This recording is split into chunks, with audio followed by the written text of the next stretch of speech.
In a world completely taken over by zombies, where the deadly zombie virus had been spreading for 6 long years, a brother and sister had somehow managed to stay alive inside an isolated mansion, showing the kind of toughness and survival skills that most people didn't have, because the dangers around them were much worse than we could imagine.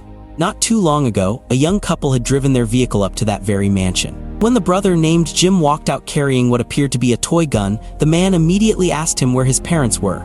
But Jim stayed quiet and didn't give any answer. And later that same night, Jim and his younger sister blocked every door and window as children who had turned into zombies stood outside, ready to force their way in.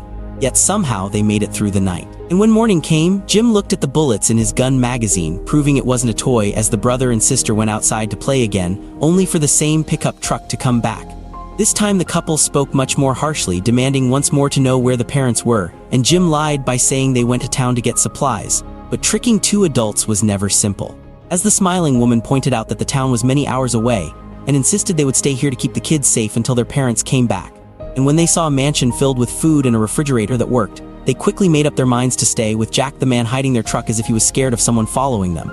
And in the quiet of night, Jim secretly listened to them talking, realizing they liked this place way too much, so he took his sister to the safe room. As they always did, a survival routine that had kept them alive. And by morning, Jack behaved like the house already belonged to him, cooking breakfast early, while the calm Jim whispered quietly, "Before you know it." And when night came back, Jim asked in a strange way if the time had arrived. "Is it time?" And his faithful dog sniffed him, then nodded as if saying yes. So Jim picked up his sister in his arms and locked her inside the secure room. While downstairs, the couple had no idea of the danger coming until the woman went to the bathroom and saw zombies crouched outside the window, quickly turning off the light, thinking the darkness would keep her hidden. But suddenly the door behind her opened, making Jack suspicious as he pulled out his gun and froze in terror at the bloody scene of his girlfriend dead on the floor. And after that, the couple vanished from the story forever, while Jim and his sister acted like nothing had happened. The next day, they were playing outside once more. Clearly not the first time someone had tried to take over their home.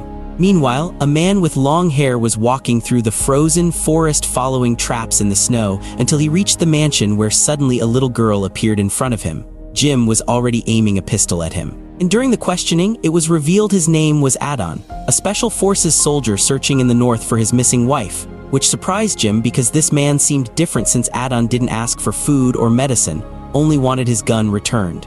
Jim then offered a deal that if Adon helped and got the electricity working in the mansion again, he would give back the gun. And when Adon asked where his parents were, this time Jim didn't lie, as he explained that his father was a scientist who had been missing for a long time, and his mother was an intelligence agency worker who had left on a mission just a few days ago and was supposed to return soon. And as Adon kept staring at the running machine, memories seemed to come flooding back to him, and he was shocked to discover that the entire mansion was actually powered by electricity created from the treadmill. When suddenly outside the window, a zombie appeared, moving slowly. And without thinking twice, Adon grabbed an iron rod, ran outside, and killed it. But when he came back covered in blood, Jim yelled angrily, asking why he killed it, since all the glass was bulletproof and no matter how many zombies showed up, they could never break inside. And though Adon was yelled at, he started to feel even more sympathy for the brother and sister. So he got on the treadmill himself and decided to create power by hand, running through the night until he almost passed out. And at some point, Jim's little sister walked up to him, circling him for a moment before wrinkling her nose and laughing as she said he smelled bad before running away, making Adon rush to the bathroom for a shower. And soon after, the little girl came back with a hairpin to give him as a gift. While Jim had already gone outside early in the morning to check the traps with his sister, as they did every single day since that was their first way of defending themselves, and once again a living zombie had got caught in one of the traps. While inside the mansion, Adon ate breakfast before finding the old workspace of Jim's mother, where photographs and a car key were sitting on the table. And running to the garage, he found the vehicle broken and useless. Then seeing a small room in the corner, he thought it might be a tool room and tried to go in. But just then Jim, coming back from outside, yelled loudly, stopping him. And after spending more than a day together, the brother and sister started to believe Adon wasn't a bad person, even no longer sleeping in the security room. Though strangely, Jim handcuffed himself for reasons nobody knew. And just before sunrise, Adon was woken up by footsteps outside, realizing Jim had gone again on his patrol toward the same old trap where yesterday's zombie was still trapped. And while Jim was still thinking about what to do, Adon showed up, believing the trapped zombie might actually be Jim's mother, and was about to set her free. But Jim pointed his gun once more and stopped him, making Adon angry as he stormed back to the mansion and forced open the tool room door that Jim had tried to keep him away from. Inside the room, a mat was laid out on the floor and muddy claw marks were scratched across the wall, showing clearly that a zombie had once been kept locked up there. And Adon's suspicions grew stronger when suddenly the sound of an engine came from outside as new survivors showed up circling the mansion with weapons and bad intentions. And though Adon had no gun, he couldn't do anything while Jim, returning from his mountain patrol, watched everything from a distance, and his little sister waved frantically from the second-floor window. But then Adon suddenly appeared and attacked directly, killing one of them, which gave Jim relief as the others, seeing every window and door sealed shut, quickly ran back to their vehicle and drove away. And after this moment, Jim finally trusted Adon enough to give back his weapon. Yet Adon felt a strange pull inside, and as if it might soon be time for him to leave, though he wasn't sure why. And that night in his dream, he once again heard the desperate voice of his wife calling him. And by morning, he had made a decision to take the brother and sister with him on his journey to find her, believing both his mission and their safety would be accomplished. But Jim refused right away, saying he would stay here and wait for his mother's return. And before more could be said, chaos broke out outside as the same bandits returned with more men and captured Jim's sister, while guns were pointed on both sides, ready for a deadly fight until shots rang out from a distance, dropping two raiders instantly as Adon charged forward, rescuing the girl and discovering the shooter was none other than Jim's mother, Lena, a secret agent. Though in that moment, Adon himself was shot in the chest and fell down. Nobody knew how much time went by before he woke up with his wound mysteriously healed and his body tied with rope. And Lena told him the truth that normal infected people lost their minds and were controlled only by hunger and thirst. But a rare kind of special infected kept their intelligence while also gaining zombie strength, fast healing, and immunity to disease. Though if badly injured or too much time passed, they would slip into a crazy mode, acting like mindless zombies. And Adon realized with shock that he himself was one of them. As Lena explained, he should have died from the bullet, yet instead he went crazy and recovered the next day. And she also revealed that Jim was also a special infected, and that it was actually him who had killed the couple during one of his crazy nights, which explained why he handcuffed himself before sleeping. And when Adon asked if the crazy mode could be predicted, Lena explained that Jim's dog had been specially trained to smell the subtle changes in his body and warn them. Adon remembered the room with claw marks where Jim was locked during those nights. And just then, another engine roared as Lena, carrying her daughter, dealt with armed militia led by a white-bearded man who already knew her since his own daughter had run away with a boy, leaving him desperate to search with his men. But Lena promised she would tell him if she saw them, so he left reluctantly. And that night, Adon casually asked what this mansion really was, and Lena revealed that the National Security Bureau had long suspected the zombie virus could spread. So thousands of hidden shelters had been built across empty regions, each designed with advanced security, strong construction, and independent energy systems. And while Adon felt restless thinking this knowledge could have saved many innocent lives, Lena sadly explained the truth about her family, as Jim and his sister were born with a heart disease they had from birth. And their father, a biologist who first discovered the zombie virus, made a desperate decision when he realized Jim wouldn't live past 3 years old by injecting the virus into his son. And through a strange miracle, Jim became a special infected.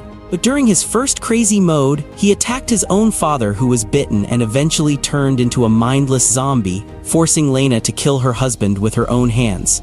A revelation that left Adon shaken, yet filled with deep respect for the mother who sacrificed everything to protect her small family. And slowly, Lena's trust in Adon also grew until one day Jim's dog barked, signaling his condition was getting worse, and Lena locked him inside while horrifying screams echoed through the room, breaking her heart. Though she quietly sat outside knowing there was no other way when Adon placed his hand on her shoulder and promised he would stand guard, showing the strength of having a man in the house. But none of them expected Jim's sister to suddenly collapse while playing outside, her heart disease acting up once again with no advanced medical treatment available. And Adon suggested infecting her with the zombie virus like Jim in hopes of a miracle. But Lena refused firmly, saying Jim's survival was 1 in a million and her daughter had already suffered far too much pain. In the end, both of them decided to let the little sister go peacefully. And Jim, Lena, and Adon together carried out her final journey. And after that, the time came for Adon to leave, even though Jim and Lena begged him to stay.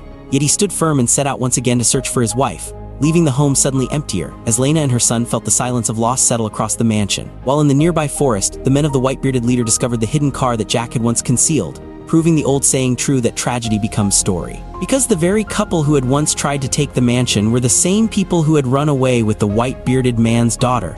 And now, with the vehicle's location exposed, the closest safe house was Lena's mansion. So the militia decided to investigate it again. And meanwhile, Adon, sleeping in the snow, woke up to the sound of hurried footsteps. And when he looked outside, he saw multiple tracks across the snow, along with fresh tire marks leading directly to Lena's home, filling him with worry as he ran down the path until he saw from far away that the mansion had been completely taken over by the militia. And inside, the white-bearded man accused Lena of hiding the truth about his daughter since his men had found a small belonging of hers in the house, leaving Lena speechless with no defense. while Adon quietly broke through the perimeter and slipped inside where he discovered Jim hiding in the kitchen. And after counting the enemy numbers, he pulled out his weapon and moved through the shadows like a god of death, silently killing each guard until reaching the main hall where multiple guns were suddenly aimed at his head. But to everyone's shock, Adon pressed a knife to his own throat, cutting it open, making the militia freeze in disbelief, while only Lena understood his plan as she quickly carried Jim out of the hall. And just as Lena had expected, within moments, Adon fully transformed into his uncontrollable crazy mode, becoming an unstoppable force, tearing through the entire gang until none were left. But this time, Lena had not restrained him beforehand, and was forced to run with her son into the night as Adon's roars attracted countless zombies swarming toward the house. And when morning came, Adon woke up to find the mansion completely destroyed. And on the table, a letter from Lena saying she and her son had taken the car north, and if fate allowed, perhaps they would meet again. With a faint smile, Adon picked up the little sister's favorite doll, attached it to his back, and began walking north. So what did you think of this movie? Leave it in the comments below, and if you like the video, like and subscribe for more movie recaps. See you next time.